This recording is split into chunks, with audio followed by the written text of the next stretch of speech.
get you. My whole life falls in line. I'll pray for you before I call you mine. Oh, I can't believe it's true sometimes. Oh, I can't believe it's true. जहाँ बन गया तू, बस मुझे में धड़कता है तू। जहाँ बन गया तू, रूह को सांस देता है तू। जो राह दिल चुने तो सुन हो यार तू, कहा है प्यार ने है मेरा प्यार तू। हामी चाहिँ खासमा फेसबुकमा भेटेको,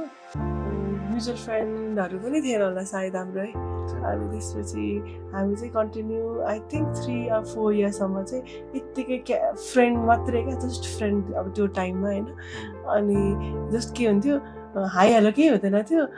बर्थडेमा चाहिँ happy birthday and thank you welcome, happy birthday thank you welcome, त्यो चाहिँ कन्टिन्यू भइरहेको थियो होइन। अनि एक दिन चाहिँ हामीले कसरी बोलेको थियौँ भन्दाखेरि, हजुरको बर्थडेमा मैले विस गरेको थिएँ, किनभने मलाई अब बर्थडे ह्याप्पी बर्थडे भने जस्तो पैसा त तिर्नु पऱ्यो नि होइन। त्यसपछि मेन एट्र्याक्सन चाहिँ हजुरले त्यो एकचोटि मदर्स डेमा त्यो मम्मीहरूको फोटो हाल्नुभएको थियो नि त। ए ल यो चाहिँ फ्यामिली ओरिएन्टेड पनि रहेछ अनि दिमागमा आएको थियो। त्यहाँबाट चाहिँ मैले कन्भर्सेसन कन्टिन्यू गरेको थिएँ क्या। अगस्त 13, 2021मा चाहिँ हजुरले मलाई प्रपोज गर्नुभएको थियो। मायाको संसारमा डुबेर वीरलाई एकैछिन भुलेर तिमी र म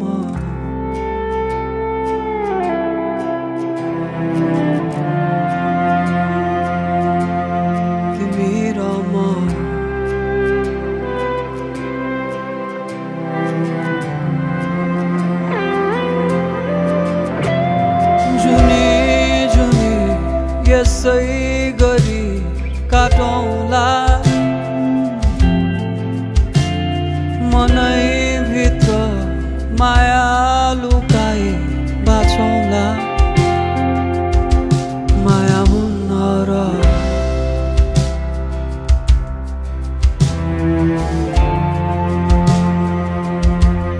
तिमी र म।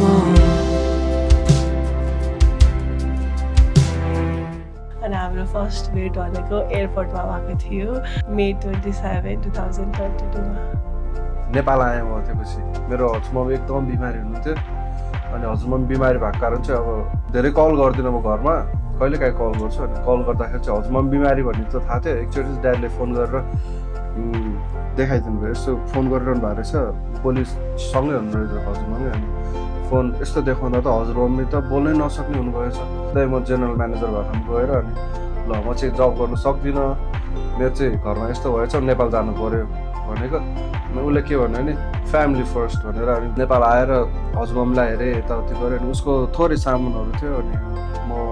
घरमा अहिलेको ससुराले अनि पुऱ्याउनु गएँ। सामान पुऱ्याउनु जाँदा चाहिँ ड्याडी र म गएको थिएँ। सामान पुऱ्याउनु आएको कुरा पो छलफल गर्ने भन्नुहुन्छ। अनि यसो सोचेँ, ल मेरो त गड भनेको मेरो ड्याड साइडमा हुनुहुन्छ, अनि मलाई को चाहियो। अनि ल ओके भनेर म पनि जुरुको उठेर ल नमस्ते मेरो नाम मिलन गिरी, म यहाँ बस्ने, म यस्तो यस्तो हो, यो जब गर्छु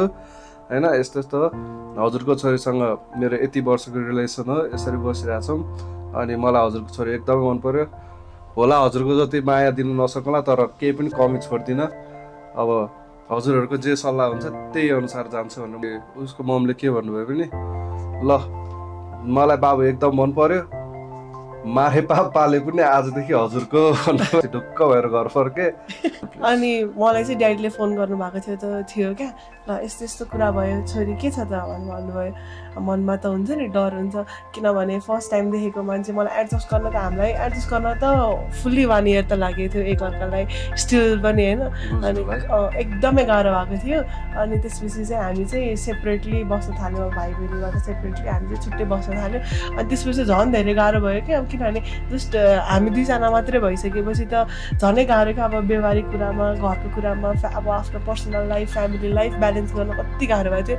यति झगडा पऱ्यो कि बिचमा हाम्रो होइन यस्तोसम्म कन्डिसन आइसकेको थियो कि ल तिमीलाई मसँग बस्न मन छैन तिमीलाई म एकदम फेड अप भएको हो भने चाहिँ you can live or we can break up अथवा वी क्यान सेपरेट भनेर अरे एकचोटि आइसकेको थियो त्यो चाहिँ कतिखेर भयो भन्दा नेपालबाट हजुर फर्किएपछि चाहिँ हामीलाई ड्याडीहरूले चाहिँ के सजेस्ट गर्नुभयो भन्दाखेरि चाहिँ एउटा के नाता भयो भने चाहिँ हामीलाई पनि सम्बोधन गर्न नि सजिलो हुन्छ हामीलाई पनि कसैलाई केही चिनाउन नि सजिलो हुन्छ भनेर चाहिँ उहाँहरूले चाहिँ हामीलाई अब इन्गेजमेन्ट गर भनेर चाहिँ सजेस्ट दिनुभएको थियो अनि हामीले चाहिँ इन्गेजमेन्ट चाहिँ अक्टोबर 15, 2023मा चाहिँ उतै त्यो दिनमा चाहिँ हामीले चाहिँ उतै अब ड्याडीहरूसँग पर्मिसन लिएर चाहिँ लिगली पेपर म्यारेज चाहिँ उतै गरिसकेको थियौँ आत्मा तिमी खुसी तिमी मेरो अर्थ तिमी भएर आकाश नै साक्षी राखी अर्को जन्म नि तिम्रै बनेर आत्मा तिमी खुसी तिमी मेरो अर्थ तिमी भएर आकाश नै साक्षी राखी अर्को जन्म नि तिम्रै बनेर जुनी जुनी यसै गरी काटौँला मनैभित्र माया लुकाई बाँचौँला तिमी र म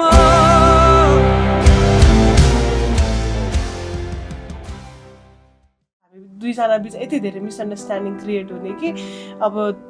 एकअर्कालाई बुझ्नै सकिरहेको थिएन नि त अब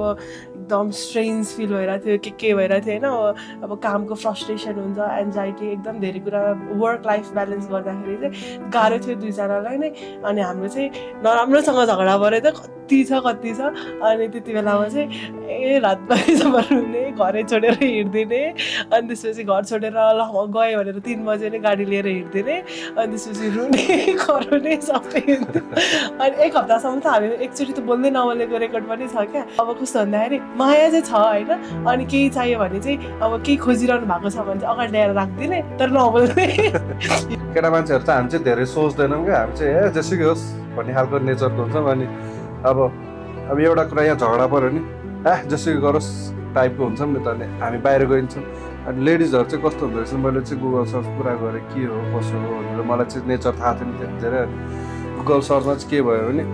धेरै क्युरिङ अनि धेरै थिङ्किङ गर्ने हुन्छ क्या सोच्ने धेरै हुन्छन् र उनीहरू अनि त्यो भएको कारणले चाहिँ मलाई अलिकति टेन्सन लाग्न थाल्यो त्यो पछि मैले घरमा चरा ल्याइदिएँ माछा ल्याइदिएँ मैले घरमा अनि डग ल्याइदिएँ अक्टोबर 24, 2024 डिप्रेसनमा डगहरू ल्यायो भने चाहिँ लेडिजहरूलाई चाहिँ गाह्रो हुँदैन अरे होइन डिप्रेसन मेन्टल डिप्रेसनहरू हुँदैन अरे एन्जाइटी हुँदैन भनेर चाहिँ डग लिएर आइदिएँ मैले अनि त्यो पछि चाहिँ हाम्रो झगडा परेर मलाई थाहा छैन खास बेला बेलामा सरप्राइज दिन त एकदम माहिर नै हुनुहुन्थ्यो सुरुमा इम्प्रेस गर्नको लागि काका लानु बुकेहरू घरमा एभ्री मन्थ एभ्री विक आउँथ्यो त्यसपछि चक्लेट्सहरू भन घुमाउन हामी एकदमै धेरै ट्राभल गर्नु होइन हाम्रो सक्ने ठाउँहरूमा क्याम्पेला अनि क्याम्पिङ गयो यताउति फुल अन लाइफ चाहिँ दुईजनासँग मलाई चाहिँ खासमा पैसाको चाहिँ भ्यालु लाग्दैन क्या जब मसँग हुन्छ मलाई चाहिँ पैसाको भ्यालु लाग्दैन मसँग एकचोटि चाहिँ सेभिङ्स भएको थियो 7,000 8,000 थियो ब्याङ्कमा अनि के सोच्यो भने के तिम्रो बर्थडे थियो के मलाई थाहा छैन बर्थडे उसको बर्थडे हो कि केही स्पेसल अकेजन थियो मसँग पैसा थियो कहाँ खर्च गरौँ उसलाई के दिउँ भयो अनि यसो गएको त बुद्ध ज्वेलर्स रहेछ अस्ट्रेलियामा अनि यसो हेरेँ ल अब अरू होइन हामीले प्रपोज गरेको एनिभर्सरी म कति रिसाएको थिएँ त्यस्तो फन्टस कुरामा यत्रो पैसा खर्च गरेर किन के गरौँ भयो अब मैले सोचेँ क्लोथ दिउँ अनि बुकेजहरू दिउँ फ्लावर्स यताउति दिउँ भन्ने सोचेँ तर अब त्यो त सर्टेन टाइमसम्मको लागि मात्र हुन्छ त्योपछि फेड हुन्छ के हुन्छ होइन त्यसपछि गएर मैले यसो ज्वेलरी दिएँ अनि कति हो दाजुहरू सोचेको अनि उसलाई मैले अराउन्ड मेरो सब पुरै ब्याङ्क ब्यालेन्स खाली गरेर उसलाई मैले सिक्री किनेर लगेर दिएको माया एकदम रिसाएको हामी एक हप्ता छ त्यति बेलामा हो नबोलेको हामी झगडा गरेर त्यो चाहिँ फकाउनलाई लिएर आउनु भएको थियो झन् तर ठुलो झगडा भयो त्यसपछि किनभने मलाई चाहिँ भयो नि त स्ट्रगल लाइफ चलिरहेको छ यस्तो अनावश्यक कुरामा चाहिँ पैसा खर्च गर्नुभयो भन्ने चलिरहेको थियो नि त यस्तै हो अब फन्टुस लाग्थ्यो एकदमै धेरै यो मान्छे कस्तो टाइपको होला क्रेजी टाइपको क्या अब अनेक थरी गरिदिने होइन अब माछा मार्न गइदिने कहिले घरमै क्राब ल्याइदिएको छ अनि त्यसपछि अक्टोपस ल्याएर खाएको छ प्राउन्सहरू लिएर आएको छ अनेक थरीकै त्यो सी फुडहरू लिएर आउँदाखेरि त अब आफ्नो घरमा यति धेरै पूजापाठ गर्ने उ गर्ने अनि त्यसपछि त्यहाँ त अनेक थरी मासुको भेराइटी यति धेरै ल्याउनु म त पागलै हुन्थ्यो क्या कस्तो अजिब खालको मान्छे होला घरमा चल्ला लिएर आएर त्यो लिएर आएर के अरे एक्सपेरिमेन्ट गर्छु भनेर लिएर आएको छ चरा लिएर आएको छ घरमा अनि माछासँग चाहिँ ठिकै थियो कि त्यस्तो लिएर आउँदाखेरि परेवा पाल्छु भनेर लिएर आएको छ अस्ट्रेलियाको ठाउँमा जहाँ काम गर्न जानुपर्छ होइन त्यस्तो लिएर आउँदाखेरि त अब अफकोर्स रिस त उठिहाल्छ होइन रिस भन्ने कस्तो खालको मान्छे होला जस्तो लाग्थ्यो अनि मम्मीहरूलाई सुनाउँथ्यो मम्मीहरूको हाँस्नुहुन्थ्यो होइन मम्मीहरूलाई परेवा देखाइदिन्थ्यो चरा देखाइदिन्थ्यो अनि अब सफा गर्ने बेला चाहिँ फेरि मै पढ्थेँ होइन तर ओभरअल लाइफ चाहिँ चलि नै रहेको थियो अनि झगडा नि अब एकदमै पर्थ्यो है माया त झन् कति हो कति अब पुरै नगरौँ होइन अनि सबैसँग राम्रै भइरहेको थियो अनि बिचमा चाहिँ एउटा ट्विस्ट आयो